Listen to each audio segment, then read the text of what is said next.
팔복의 말씀을 우리가 계속해서 지금 살펴보고 있습니다. 이 팔복은 하나님 나라 백성이 누려야 할 참된 복을 말합니다. 그런데 이 복은 세상 사람들이 추구하는 이 세상의 복과는 다른 차원의 복입니다. 풍요와 또 번영이 최고의 행복이라고 말하고 있는 이 시대의 풍조 가운데 이 마음의 가난, 또 애통함, 온유함, 의에 줄이고 목마름, 긍휼히 여김 등 이 팔복의 복은 이 세상과 전혀 어울리지가 않습니다. 그러나 예수님께서는 이런 삶을 사는 복이 가장 복된 삶이라고 말하고 있습니다. 이 팔복의 말씀이 하나님 나라의 백성으로 누려야 할 참된 복이고, 이런 복을 추구하는 사람들이 하나님 나라의 복을 누리며 사는 사람들이라고 오늘 성경을 통해서 말씀하고 있습니다. 그러므로 이 구원받은 성도들은 이 세상과 달라야 합니다. 이 세상이 말하는 복에 만족하는 사람들이 아니라 이 팔복을 이 세상에서 추구하고 그 복을 누리며 살아갈 때 진정한 행복을 느끼며 살아가는 것이 바로 구원받은 성도들의 삶입니다. 그래서 저희 교회의 비전이 무엇입니까? 이 세상에 말하는 돈 잘 벌고 건강하고 명예를 누리기 때문에 행복한 것이 아니라 하나님을 사랑하고 이웃을 사랑하기에 행복한 성도, 행복한 교회로 되는 것, 이것이 바로 저의 교회의 비전이기도 합니다. 그러므로 이 성도들이 생각하는 이 복의 개념이 여러분 바뀌어야 합니다. 예수님을 믿고 예수님께서 걸으셨던 그 십자가의 길을 걷는 것이 그 자체가 복이 되어야지, 예수님을 통해서 세상에 말하는 복을 누리려고 한다면 그것이야말로 불행한 성도, 불행한 교회가 될 것입니다. 그러므로 우리가 갖고 있는 이 복의 세계관이 바뀌어야 됩니다.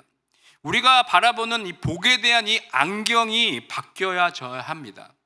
여전히 이 복을 바라볼 때 이 세상의 안경을 쓰고 복을 바라보면 안 됩니다. 예수 그리스도의 안경을 쓰고 이 복을 바라볼 때 우리에게 진정한 행복이 임하게 될 줄 믿습니다. 우리가 살고 있는 이 세상은 즐겁고 기쁘게 사는 것이 멋진 인생이라고 말합니다. 슬픔보다는 기쁘고 즐기며 사는 것이 바로 행복한 삶이라고 이야기합니다. 사람들은 웃음과 쾌락을 좋아하지 슬픔과 애통함을 좋아하지 않습니다. 그런데 오늘 예수님께서 어떻게 말씀하고 계십니까? 애통하는 자는 복이 있다, 이렇게 말씀합니다. 행복하도다 애통하는 자여 라면서 지금 말씀을 선포하고 있는 겁니다. 지난 시간에는 심령이 가난한 자에 대해서 말씀을 드렸습니다. 나는 아무것도 아니라는 절대적 결핍을 통해서 영적 파산 선고를 한 사람이 심령이 가난한 자라고 말씀을 드렸습니다. 그러니까 이 심령이 가난한 자가 하나님께서 주시는 가장 큰 복, 즉 천국을 소유하고 그 하나님의 통치를 받는다고 말씀을 드렸습니다. 그런데 이 심령이 가난한 자와 오늘 말씀인 이 애통하는 자는 깊은 연관이 되어 있습니다. 그러니까 심령이 가난함이 어떤 지적인 깨달음이었다면, 애통함이란 이 절대적 가난에 대한 지적인 깨달음이 점점 심화되어져서 마침내 이 정서적인 측면으로 변화하는 것을 말하는 것입니다. 이것이 바로 애통하는 자의 모습인 것입니다. 그러니까 다시 말해 가난한 마음을 가져야 누릴 수 있는 복이 애통하는 자가 누리는 복입니다. 즉 애통하는 삶은 예수님께서 말씀하신 첫 번째 복인 심령이 가난한 사람들이 갖는 자연스러운 모습인 것입니다. 성경에서 말하고 있는 애통은 세 가지가 있습니다. 첫 번째 애통은 누구나 겪는 자연스러운 애통입니다. 낙심과 실패 또는 사랑하는 사람과의 이별 속에서 느끼는 슬픔입니다. 또 두 번째 애통은 우리의 죄로 말미암아 느끼는 애통이 있습니다. 또 세 번째 애통은 은혜로 말미암는 애통이 있습니다. 성령께서 주시는 경건한 슬픔과 애통이 바로 은혜의 애통입니다. 그렇다면 오늘 예수님께서 말씀하시는 이 팔복의 말씀을 통해서 말씀하고자 하는 애통은 무엇이겠습니까? 이것은 인간이 누구나 겪는 애통을 말하는 것이 아닙니다. 이것은 영적인 애통을 말합니다. 심령이 가난한 자가 느끼는 복과 마찬가지입니다. 심령이 가난하다는 것은 궁핍적인 어떤 물질의 궁핍을 이야기하는 것이 아닙니다. 이것은 마음이 가난한 것을 말합니다. 다시 말해 영적인 파산을 경험한 자가 하나님의 은혜로 말미암아 그 누구도 소유할 수 없는 가장 큰 복인 천국을 소유하는 것과 마찬가지입니다. 이 애통하는 복도 이와 같습니다. 이것은 영적인 애통을 말하는 겁니다. 성경에 보면 이러한 애통한 마음을 가지고 있는 사람들이 많이 등장합니다. 이러한 애통한 마음을 가진 사람들의 공통점이 하나 있습니다. 그것은 바로 자신이 죄인이라는 것을 인정하는 것입니다. 누가복음 7장 36절과 38절의 말씀 함께 읽도록 하겠습니다. 한 바리새인이 예수께 자기와 함께 잡수기를 청하니 이에 바리새인의 집에 들어가 앉으셨을 때에 그 동네에 죄를 지은 한 여자가 있어 예수께서 바리새인의 집에 앉아 계심을 알고 향유 담은 옥합을 가지고 와서 예수의 뒤로 그 발 곁에 서서 울며 눈물로 그 발을 적시고 자기 머리털로 닦고 그 발에 입 맞추고 향유를 부으니. 여기에 등장하는 한 여인이 있습니다. 이 여인은 예수님을 눈물로 그 주님의 발을 씻긴 여인입니다. 그런데 이 여인 앞에 붙은 수식어가 하나 있습니다. 그것이 무엇입니까? 죄 많은 한 여인입니다. 그 여인이 지금 예수의 곁에 서서 울면서 눈물로 그 발을 적시고 있습니다. 또 누가복음에 나오는 세리가 있습니다. 그는 자기 자신을 가리켜 이렇게 얘기합니다. 누가복음 18장 13절의 말씀 함께 읽도록 하겠습니다. 세리는 멀리 서서 감히 눈을 들어 하늘을 쳐다보지도 못하고 다만 가슴을 치며 이르되 하나님이여 불쌍히 여기소서 나는 죄인이로소이다 하였느니라. 그는 지금 가슴을 치면서 하나님이여 불쌍히 여기소서 나는 죄인이로소이다 라며 지금 애통하고 있습니다. 또 사도행전에 보면 베드로의 설교를 듣고 오순절날 회심하였던 3,000명의 무리가 있습니다. 그들이 그 말씀을 해서 어떻게 반응하고 있습니까? 다 함께 사도행전 2장 37절 말씀 함께 읽도록 하겠습니다. 그들이 이 말을 듣고 마음에 찔려 베드로와 다른 사도들에게 물어 이르되 형제들아 우리가 어찌할꼬 하거늘. 이러한 애통한 마음을 가진 사람들의 공통점이 무엇입니까? 그것은 바로 자신이 죄인이라는 것을 인정하는 것입니다. 이처럼 애통은 자신의 죄를 깨닫는 것으로부터 시작이 됩니다.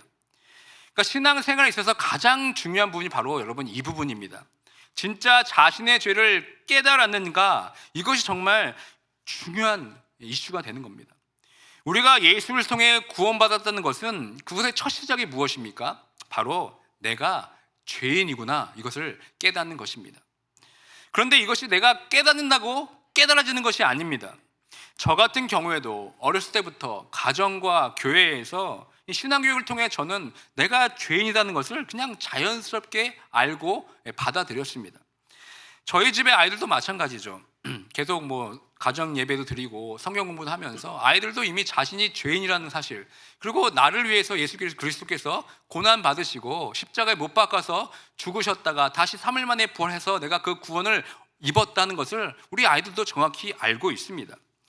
아마 여기에 계신 분들도 마찬가지죠. 제가 지금 하는 말을 처음 듣는 분은 아마도 이 자리에 한 분도 안 계실 것입니다. 그런데 여러분, 문제는 무엇입니까? 정말 그것이 믿어지는가, 이것입니다.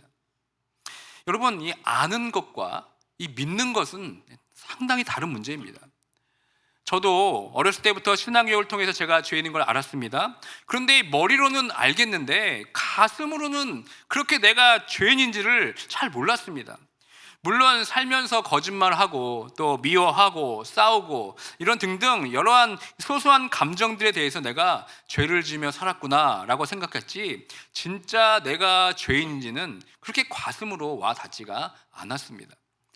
그런데 고2 겨울 수련회 때였습니다. 저는 그 수련회 저녁 집회 때 처음으로 내가 죄인이라는 그 머릿속에서 아는 지식이 이 가슴에서부터 믿어지기 시작했습니다. 아주 놀라운 경험이었습니다. 내가 죄인이었다는 사실에 진심으로 반응하지 않던 나의 가슴이 정말 뜨거운 용광로가 되어버렸습니다. 내가 주체할 수 없는 눈물과 탄식이 막 흘러나왔습니다. 그야말로 애통의 눈물이 터져 나왔습니다. 그날 자정을 넘어 새벽까지 무릎 꿇고 애통하는 기도한 그 시간을 저는 지금도 생생히 기억하고 있습니다. 그 애통함은 내가 예수 그리스도를 십자가에 못 박힌 것이 바로 나의 죄 때문이라는 것이 정말 고통스럽기 때문에 흘린 애통함이었습니다.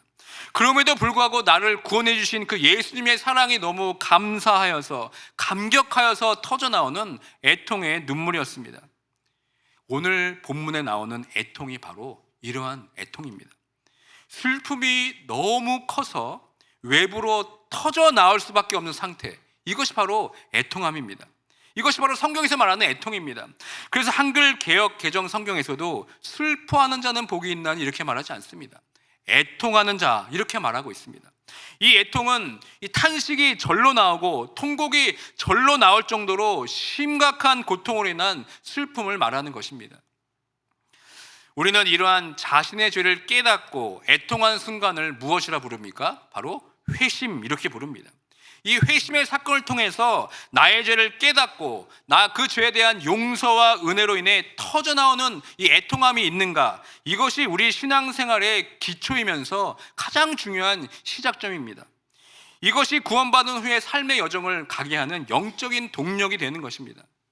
저는 한인제일장로교회 공동체가 이 회심의 공동체가 되길 원합니다. 진정한 회심이 무엇인지 알고 그 회심의 은혜 가운데 신앙생활하는 성도분들이 모인 공동체가 되길 원합니다. 이 회심의 공동체란 자신이 철저하게 죄인임을 인정하는 사람들의 모임입니다. 진정한 회심이란 그냥 감정적으로 눈물 한번 흘리고 마는 것이 아닙니다. 내가 진정으로 회심했다는 것은 더 이상 자기가 내 삶의 주인 되는 것이 아니라 예수 그리스도를 자신의 주인으로 모시는 것을 말합니다. 이것이 회심의 시작이 바로 애통함에서부터 시작이 되는 겁니다.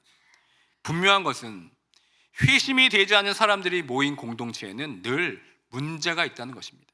왜 그렇습니까? 자기가 주인 되어서 그런 사람들이 모였기 때문에 그렇습니다. 그러니까 자기 주장만 내세우다가 결국은 싸우고 깨지게 됩니다. 그러나 여러분, 회심의 공동체는 무엇입니까? 예수 그리스도를 자신의 삶의 주인으로 모시며 사는 사람들이 모인 공동체입니다. 내 뜻을 주장하다 가도 억지로라도 그 예수 그리스도의 뜻에 맞춰 갑니다. 나를 보내주신 그분의 뜻이 무엇인지 애쓰면서 서로 조율해 가며 나가는 것이 바로 회심의 공동체입니다.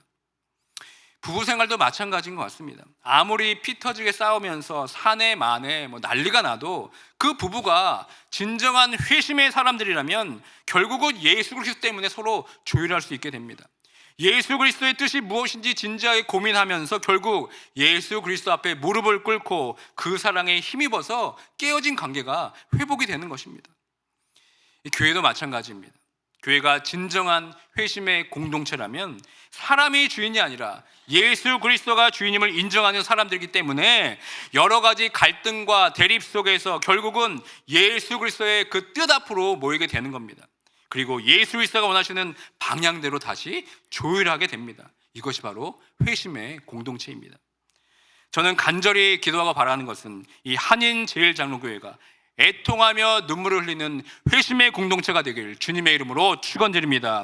세상에 볼 때는 너무나 비이성적이고 비정상적인 이 팔복을 통해서 이 땅에서 보이지 않는 하나님 나라를 살아내려는 그 몸부림치는 구원받은 성도들이 넘쳐나는 한인제일장로가 되길 주님의 이름으로 축원드립니다. 우리가 또 한 가지 살펴볼 것이 있습니다. 그것은 이 애통은 처음으로 죄를 뉘우치고 회개했던 과거의 사건으로 제한할 수 없다는 것입니다. 여기서 애통한 자는 복이 있나니 이 동사의 시제를 살펴보면 애통하였던이 아닙니다. 애통하는입니다. 이것은 현재의 계속적인 체험을 의미합니다. 그러므로 애통하는 자는 애통하는 삶을 살아내는 사람들입니다. 그렇다면 이 애통이 어떻게 삶 속에서 드러나게 됩니까? 그것은 성령의 역사하심을 통해서 드러나게 됩니다. 우리는 회심을 통해서 우리 마음 가운데 성령이 내주하게 되십니다. 이제는 내 삶을 내가 인도하는 것이 아니라 성령의 인도하심을 받게 됩니다. 내 속에 계시는 성령께서 우리의 삶을 인도하십니다. 로마서 8장 26절의 말씀 함께 봉독하도록 하겠습니다. 이와 같이 성령도 우리의 연약함을 도우시나니 우리는 마땅히 기도할 바를 알지 못하나 오직 성령이 말할 수 없는 탄식으로 우리를 위하여 친히 간구하시느니라. 아멘. 저는 이 말씀을 준비하면서 저희 어머니가 생각이 났습니다. 저희 어머니는 겉으로 참 유하시지만 속으로는 엄청 강하신 분이십니다. 힘든 일이 있어도 그렇게 내색하지 않고 말씀도 별로 없으십니다. 그렇게 감정의 요동함이 별로 없으신 분입니다. 그런데 어머니께서 기도할 때는 그렇지 않으십니다. 저는 어렸을 때부터 저희 어머니가 기도할 때 우는 모습을 참 많이 봤습니다. 하실 때 그 우실 때의 표정이 참 저는 신비롭습니다. 가만히 잘 살펴보면 우는 것 같기도 하고 또 웃는 것 같기도 합니다. 이것은 본인의 의지가 아니라 아마 성령님께서 말할 수 없는 탄식으로 기도하시기 때문에 그렇게 애통하며 기도하는 것으로 생각이 듭니다. 여러분들도 그러한 경험들이 있지 않으십니까? 내가 어떻게 통제할 수 없는 정도의 애통한 기도가 터져 나올 때가 있지 않습니까? 저도 사실 그렇게 감정적인 사람은 아닙니다. 그렇게 평소에 슬픈 드라마를 봐도 눈물이 나진 않습니다. 그런데 참 신기하게도 저도 찬양과 기도할 때는 그렇지 않습니다. 특별히 기도할 때 나도 모르게 막 가슴이 미어지도록 아파하며 통곡할 때가 있습니다. 성령께서 말할 수 없는 탄식이 내 안에 들리면서 꺼이꺼이 하면서 울면서 기도할 때도 있습니다.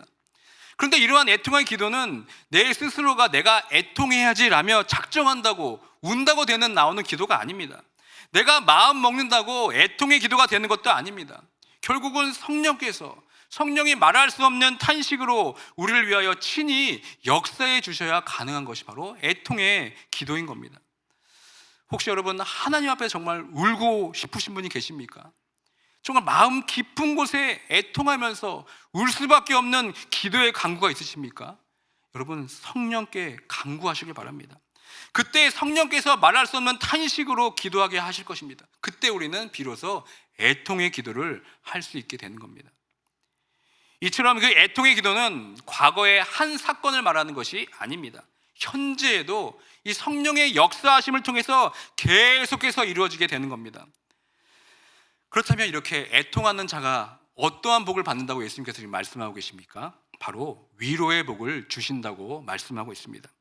우리가 하나님 앞에서 참된 회심을 하게 되면 우리 스스로는 해결할 수 없는 죄의 짐을 벗어버리게 됩니다. 마태복음 11장 28절 다 함께 봉독하도록 하겠습니다. 수고하고 무거운 짐진 자들아 다 내게로 오라 내가 너희를 쉬게 하리라. 아멘. 여기서 말하는 무거운 짐이란 무엇을 말하겠습니까? 바로 우리의 이 죄의 짐입니다. 우리가 해결할 수 없는 이 죄의 짐의 고통으로 인해서 우리는 참된 자유를 누릴 수 없게 됩니다. 그러나 이 애통을 통하여 회심을 경험하게 되면 우리는 그 죄의 짐을 예수 그리스도께 던지면서 우리는 영혼의 자유함을 얻게 됩니다. 그전에는 죄로 인해 무거웠던 나의 마음에 참된 쉼을 얻게 되고 참된 위로를 얻게 됩니다. 또 우리는 또 어떤 복을 누리게 됩니까? 보혜사 성령의 위로를 얻게 됩니다. 위로한다는 단어가 헬라어로 파라칼레오라고 합니다. 우리 곁에서 불러 세웠다라는 뜻입니다. 그래서 지금 우리 곁에 계신 분이 누구입니까? 바로 보혜사 성령님이십니다. 이 보혜사라고 번역된 단어가 바로 애통한 자에게 주시는 복인 위로와 같은 뜻입니다. 보혜사라는 뜻은 위로자라는 뜻입니다. 애통하는 자에게 위로자인 성령님을 보내셔서 우리를 위로하게 하시는 것입니다. 그렇게 주체할 수 없는 탄식으로 애통하게 되면 세상에 줄 수 없는 위로를 우리는 성령을 통해서 경험하게 됩니다. 그러니까 우리에게 그러한 은혜의 체험이 있어야 됩니다. 그래서 힘들고 어려울 때 기도함을 통해서 성령의 위로하심을 경험하게 될 때 우리는 어려운 상황 가운데서도 낙심하지 않고 기도할 수 있는 기도의 사람이 될 줄 믿습니다. 그리고 결정적으로 하나님께서 우리에게 주시는 최고의 위로가 무엇인지 아십니까? 그것은 바로 우리가 영원히 이 세상과 죄악에서 떠나게 될 때 받게 되는 최후의 위로를 말하는 겁니다. 궁극적으로 하나님께서 주시는 위로는 새 하늘과 새 땅의 위로입니다. 하나님께서는 하나님의 의를 위하여 애통하는 마음으로 사는 자에게 영원한 천국의 기쁨과 감격을 허락해 주십니다. 요한계시록 21장 4절의 말씀 우리 함께 읽도록 하겠습니다. 모든 눈물을 그 눈에서 닦아주시니 다시는 사망이 없고 애통하는 것이나 곡하는 것이나 아픈 것이 다시 있지 아니하리니 처음 것들이 다 지나갔음이러라. 아멘. 여러분, 애통하는 삶은 영구적인 삶을 얘기하는 것이 아닙니다. 언제나 애통한 삶만 사는 것이 아닙니다. 예수 그리스도께서 다시 이 땅에 오시면 그 모든 슬픔과 애통이 없어집니다. 죄도 없고 사망도 없고 눈물도 없고 애통하는 것도 없고 곡하는 것도 없고 아픈 것도 없습니다. 바로 그 천국의 위로가 바로 이 땅에서 애통하는 자에게 주시는 가장 큰 축복임을 우리는 고백할 수 있어야 됩니다. 마지막입니다. 우리가 애통하는 삶을 살고 그 복을 누리며 살고 있다면 우리의 애통은 나 자신에게만 머물러 있어서는 안 됩니다. 나 자신을 뛰어넘어서 이 세상을 위해 우리는 울어야 합니다.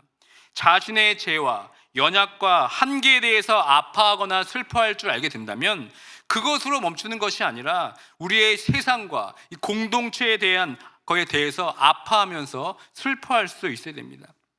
이 세상에 믿지 않는 사람들은 신문이나 뉴스에 다른 사람의 죄와 문제를 보면서 어떻게 반응합니까? 마음을 아파하지 않습니다. 슬퍼하지도 않습니다. 오히려 정죄하기 바쁩니다. 그저 가십거릴 뿐입니다. 그러나 애통한 자들은 어떻습니까? 그들의 연약함과 아픔을 함께 공감하면서 함께 애통합니다. 예수님께서 바로 그러한 삶을 사셨습니다. 예수님께서는 세상을 바라보며 애통하는 마음으로 눈물을 흘리셨습니다. 예수님의 생애를 다룬 사복음서를 보면 예수님께서 웃으셨다는 말씀이 한 번도 없습니다. 그러나 예수님께서 마냥 우셨다는 것이 아닙니다. 예수님께서는 때로 위트가 있는 웃음이 절로 나는 비유의 말씀을 통해서 사람들을 웃게 만드셨습니다. 그런데 복음서를 보면 예수님께서 웃으셨다는 기록은 없고 그 대신에 눈물을 흘렸다는 기록은 참 많이 있습니다. 왜 그렇습니까? 예수님은 죄로 인해 방황하는 영혼들, 하나님의 말씀을 듣고도 요동하지 않는 완악한 영혼들을 보면서 눈물을 흘리셨습니다. 예수님의 애통은 자기 자신보다는 다른 사람들을 위해서 애통하셨습니다. 무엇보다 영접하지 않고 회개하지 않는 사람들을 보며 우셨습니다. 그것을 히브리서 기자가 이렇게 말씀하고 있습니다. 히브리서 5장 7절의 말씀을 우리 함께 읽도록 하겠습니다. 그는 육체에 계실 때 자기를 죽음에서 능히 구원하실 이에게 심한 통곡과 눈물로 간구와 소원을 올렸고 그의 경건하심으로 말미암아 들으심을 얻었느니라. 아멘. 그리고 성경에 보면은 예수님처럼 다른 사람과 세상의 악을 보며 애통한 사람들이 많이 있습니다. 시편 119편 136절을 보면 시편 기자가 이렇게 말씀합니다. 그들이 주의 법을 지키지 아니하므로 내 눈물이 시냇물을 같이 흐르나이다. 이렇게 고백합니다. 또 에스겔은 하나님의 그 신실한 사람들을 일컬어서 이렇게 말합니다. 예루살렘 가운데에서 행하는 모든 가증한 일로 말미암아 탄식하며 우는 자, 이렇게 하는 말씀을 듣게 되는 겁니다. 우리의 애통은 나 자신에게 국한되는 애통이 되면 안 됩니다. 이제는 예수님의 마음을 품고 예수 그리스도를 믿지 않는 영혼들, 그리고 이 세상에 만연된 죄악을 위해 애통할 수 있는 모두가 되길 주님의 이름으로 축원드립니다. 말씀을 맺습니다. 여러분들은 하나님 앞에서 언제 눈물을 흘려 보셨습니까? 언제 속 시원하게 하나님 앞에서 울어 보신 적이 있으십니까? 나의 죄로 인해 슬퍼하며 울었던 때가 언제입니까? 마음이 가난할 때, 그리고 하늘나라를 처음 경험할 때는 나의 죄로 인해 통곡하며 울었는데 마음이 부요해지면서 높아지면서 내 눈에서 눈물이 메말르진 않았는지 이 시간 돌아보길 원합니다. 내 죄와 세상의 죄로 함께 슬퍼하면서 우리 주님처럼 그렇게 슬퍼하며 흘린 눈물을 흘린 모습이 점점 사라지진 않았는지 다시 한번 우리의 삶을 돌아보길 원합니다. 사랑하는 성도 여러분, 하나님 앞에서 우는 성도가 진짜 성도입니다.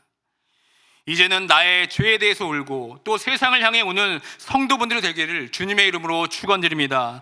사람 앞에서 우는 것은 넋두리에 불과하지만 하나님 앞에서 우는 것은 기도가 될 줄 믿습니다.